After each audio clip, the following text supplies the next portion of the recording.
Alors tu vois la photo que tu viens de faire là, des insectes, Oui. tu les as centrés. Ouais. On n'a pas parlé encore des règles de composition. Les règles de composition, c'est ce qui permet, si tu les respectes, d'avoir quelque chose d'harmonieux dans la photo. Les éléments sont placés à tels endroits pour rendre la photo plus dynamique et plus intéressante à regarder. Ouais. Donc ce que tu peux faire, c'est respecter ce qu'on appelle la règle des tiers. C'est la règle de base, t'inquiète pas, on la reverra plus tard. Mais pour donner un ordre d'idée, c'est d'essayer de la décaler soit sur la gauche, soit sur la droite. Ouais. De décaler ton sujet, alors pas complètement à gauche, mais tu vois, tu la décales un petit peu du centre Ouais. et tu mets un peu d'éléments sur le côté. Alors là, vu la photo comme elle est, moi je pense que, tu vois, moi j'ai mon quadrillage là qui est sur le... Alors vous ne le voyez pas à l'écran, mais moi je l'ai sur la caméra. Hein. Tu vois, si je le mets ici, tu vois les quadrillages qui sont mis sur le... que tu vois là toi à l'écran, Oui. et bien c'est ce qu'on appelle la règle des tiers. Donc tu peux essayer de la placer sur une ligne comme ça, et même sur un croisement des lignes, tu vois. Ouais. Oui, mais du coup, faut. Où on fait la mise au point, faut le décaler sur le côté. À l'endroit de la mise au point. Oui. Oui, alors oui, il faut du coup que tu changes de collimateur. Ok. Donc ça, tu le peux en mode P. En mode automatique, tu peux pas faire ça. Mais en mode P, c'est pour ça Ouais. que je t'ai mis en mode P. C'est que tu peux choisir aussi le collimateur sur lequel... Donc c'est l'endroit où tu vas faire la mise au point. Ouais. Donc là, bien évidemment, si tu te déplaces un petit peu sur la droite pour décentrer ton sujet, Hum. ce qu'on appelle décentrer ton sujet, pour ne plus qu'il soit au centre de l'image, Oui. tu vas devoir bien évidemment changer ton collimateur parce que sinon tu vas faire la mise au point ici au lieu de ton sujet principal. Ouais. Alors ici ça ne changera pas grand chose parce elles sont quasiment au même endroit. Ouais. Tu vois, que ce soit le tronc ou les petites bêtes, c'est quasiment au même endroit. Mais dans d'autres circonstances, c'est important de changer le collimateur. Donc là tu peux déjà faire l'exercice de changer ton collimateur, de le placer au bon endroit pour faire vraiment la mise au point sur ton sujet principal. Ouais.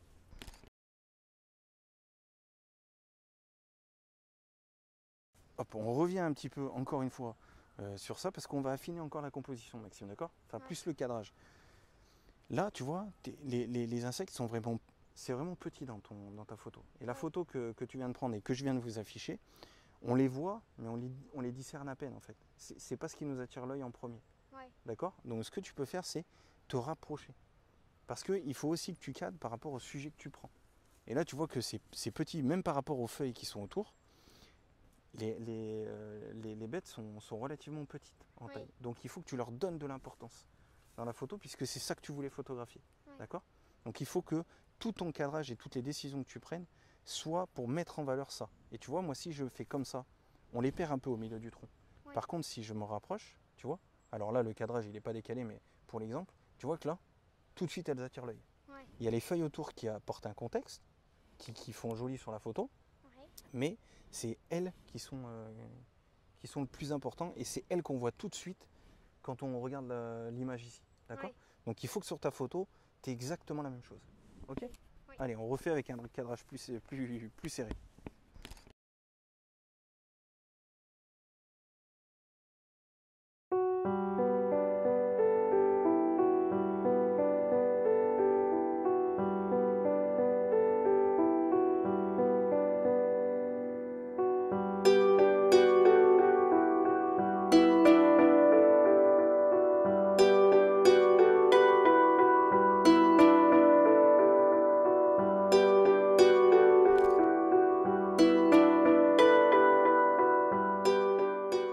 Alors, on ne peut pas vous faire visiter ce lieu sans vous montrer cette vue-là. On y arrive. Voilà. Cette vue magnifique sur le château que Maxime va s'empresser de prendre en photo.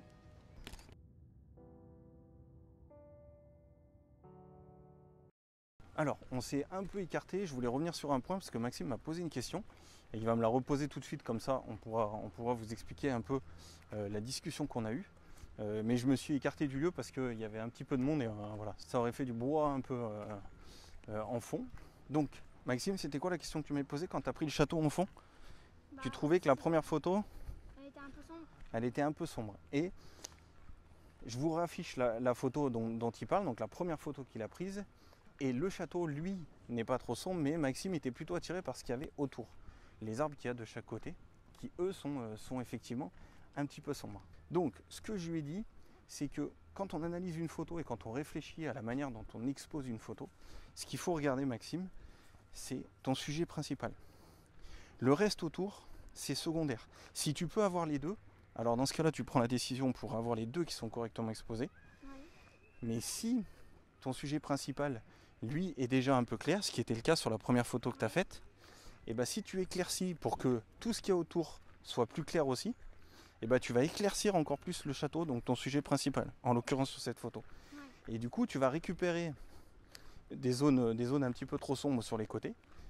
Mais comme tu vas éclaircir aussi le château, puisque tu éclaircis l'ensemble de la photo, et ben tu vas perdre un peu de détails sur le château en fond. Ouais. Et c'était ton sujet principal. Ouais. Donc il faut toujours raisonner par rapport au sujet principal. Et ça, je vous le dis à vous aussi.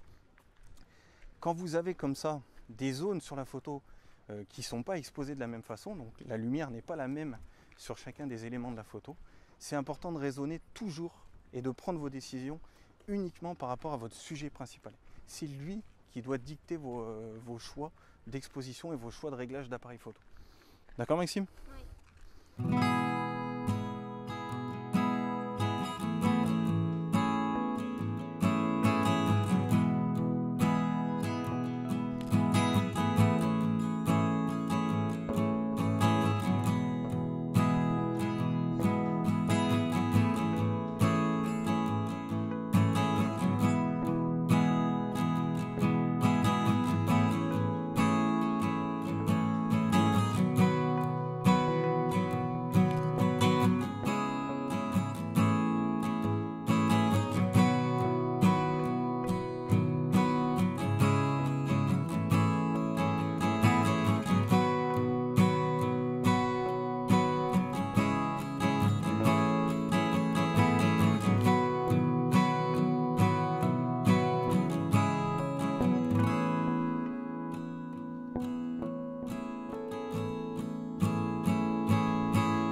Bon bah voilà, on a fait le tour de ce parc. Hein, qu'est-ce qu'on a pensé, Maxime ? Bah, Plein de photos. Hein. mm. On a pris plein de photos. On a on a continué à voir le cadrage, la composition et puis la correction d'exposition. On l'a pas mal utilisé encore aujourd'hui. Ouais. Donc voilà, ça reviendra dans les prochaines vidéos hein, parce que la correction d'exposition, je l'ai dit, on l'utilise. Voilà, tu vas l'utiliser pendant encore de longs mois, de longues années, parce que moi je l'utilise encore. Donc voilà, il y a peu de raisons que tu n'utilises pas. Donc ça va revenir dans les autres vidéos. Et puis voilà. Qu'est-ce qu'on dit ? On leur dit à bientôt ? Ouais. Allez, bye bye. Bye bye.